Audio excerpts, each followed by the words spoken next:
जंगल में गर्मियों का मौसम चल रहा था। गर्मियों के कारण पूरे जंगल में सूखा पड़ रहा था। पक्षियों, पूरा 1 साल गुजर गया, लेकिन हमारे जंगल में तो बारिश हो ही नहीं रही, जिस कारण हमारी सारी फसलें भी सूख रही है और तो और हमारी नदियाँ और तालाब भी सूख रहे हैं। हाँ, इस गर्मी से तो मैं भी बहुत ज्यादा परेशान हूँ। अगर हमारे जंगल में जल्दी बारिश नहीं हुई तो हम पक्षी खाने पीने को भी तरसेंगे।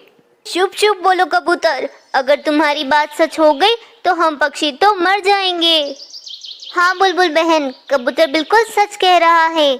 अगर ऐसा ही रहा तो जंगल में सब कुछ खत्म हो जाएगा, इसलिए अब हम पक्षियों को कुछ न कुछ तो करना ही पड़ेगा। उसी जंगल में एक बड़ा सा नारियल का पेड़ था। वह बड़ा सा नारियल का पेड़ उल्लू सेठ का था। उल्लू सेठ के नारियल तो हमेशा पानी से ही भरे रहते थे और उल्लू सेठ काफी ज्यादा अमीर और काफी ज्यादा घमंडी था। अब कुछ ही दिनों में जंगल की नदियाँ और तालाब भी सूख चुके थे, जिस कारण जंगल के सारे पक्षी प्यास से मर रहे थे। एक दिन जंगल के सारे पक्षी मिलकर उल्लू सेठ के पास जाते हैं। उल्लू सेठ, आपको तो पता ही है कि जंगल में काफी समय से बारिश नहीं हुई है, जिस कारण जंगल की नदियाँ और तालाब भी सूख चुके हैं।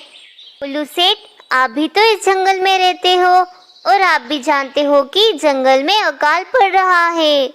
उल्लू सेठ, हम पक्षियों को बहुत प्यास लग रही है, इसलिए अब हम तुम्हारे पेड़ पर लगे नारियल का पानी पीना चाहते हैं।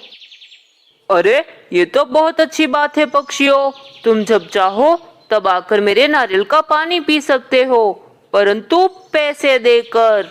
क्या मतलब उल्लू सेठ, हमको समझे नहीं। पक्षियों, ये नारियल का पेड़ मेरा है और मैं ये तुम्हें नारियल जब ही दूंगा जब तुम मुझे इस नारियल के 50 रुपए दोगे।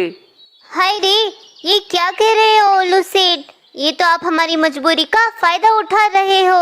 अब इतने पैसे हम कहाँ से लाएंगे? ऐसे ही सारे पक्षी उल्लू सेठ को खरी खोटी सुनाने लग जाते हैं। बस कर जाओ पक्षियों, ये नारियल का पेड़ मेरा है और मैं इसे तुम्हें फ्री में नहीं देने वाला। अगर तुम्हें नारियल का पानी पीना है तो जाकर पहले पैसे लेकर आओ, वरना दफा हो जाओ मेरे घर से। ऐसा कहकर उल्लू सेठ उन पक्षियों को वहां से भगा देते हैं। अब ऐसे ही 1 हफ्ता भी गुजर जाता है। अब जंगल के पक्षी धीरे धीरे करके दूसरे जंगल को जा रहे थे। अब बस हो गया, अब मैं और प्यासा नहीं रह सकता। मैं तो जा रहा हूँ उल्लू सेठ के नारियल का पानी पीने। परंतु बुलबुले, तुम इतने पैसे लाओगे कहाँ से? तुम उसकी चिंता मत करो बुलबुल, जो होगा सो देखा जाएगा। ना कहकर बुलबुला वहां से चला जाता है। अरे वाह, आज तो उल्लू सेठ अपने पेड़ के पास नहीं है। अब मैं जल्दी से जाकर एक नारियल चोरी कर लेता हूँ। बुलबुला जैसे ही पेड़ से नारियल तोड़ने लगता है कि तभी वहां पर उल्लू सेठ आ जाते हैं। चोर कही के, मुझे क्या उल्लू समझ रखा है? क्या सोच कर आए थे कि उल्लू सेठ तो उल्लू है, जिसे तुम बड़ी ही आसानी से पागल बना दोगे। अब तो तुम्हें इसकी बहुत बड़ी सजा मिलेगी। फिर उल्लू सेठ गुस्से में बुलबुले को वहीं पर मार देता है। उल्लू सेठ बुलबुले की लाश को पेड़ से बांध देता है। मेरी बात कान खोल कर सुन लो पक्षियों, आइंदा किसी पक्षी ने भी मेरे नारियल के पेड़ से चोरी करने की कोशिश की तो उसी का वही हाल होगा जो इस बुलबुले का हुआ है। हाय रे उल्लू सेठ, ये आपने क्या किया? अगर एक चोरी की सजा मौत होती है तो अब हमें इस जंगल में नहीं रहना। फिर उल्लू सेठ वहां से चला जाता है। तभी वहां पर पिंकी चिड़िया आ जाती है। मेरी बात सुनो पक्षियों, हमें इस समस्या का हल मिल चुका है। मैंने पानी से भरपूर एक जंगल ढूंढ लिया है। अब हम उस जंगल में रह सकते हैं। फिर सारे पक्षी उस जंगल को छोड़कर दूसरे जंगल को चले जाते हैं। काफी दिन गुजर जाते हैं। आहिस्ता आहिस्ता करके उल्लू सेठ का पेड़ भी सूख चुका था। अब क्या करूं मैं? पानी कहाँ से लाऊं?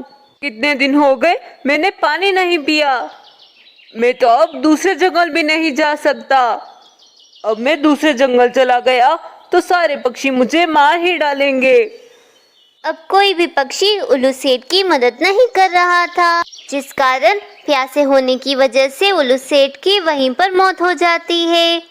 दोस्तों, इस कहानी से हमें यह सीख मिलती है कि हमें हमेशा मुसीबत में दूसरों की मदद करनी चाहिए, ताकि अगर कभी हम पर बुरा वक्त आए तो दूसरे भी हमारी मदद कर सके।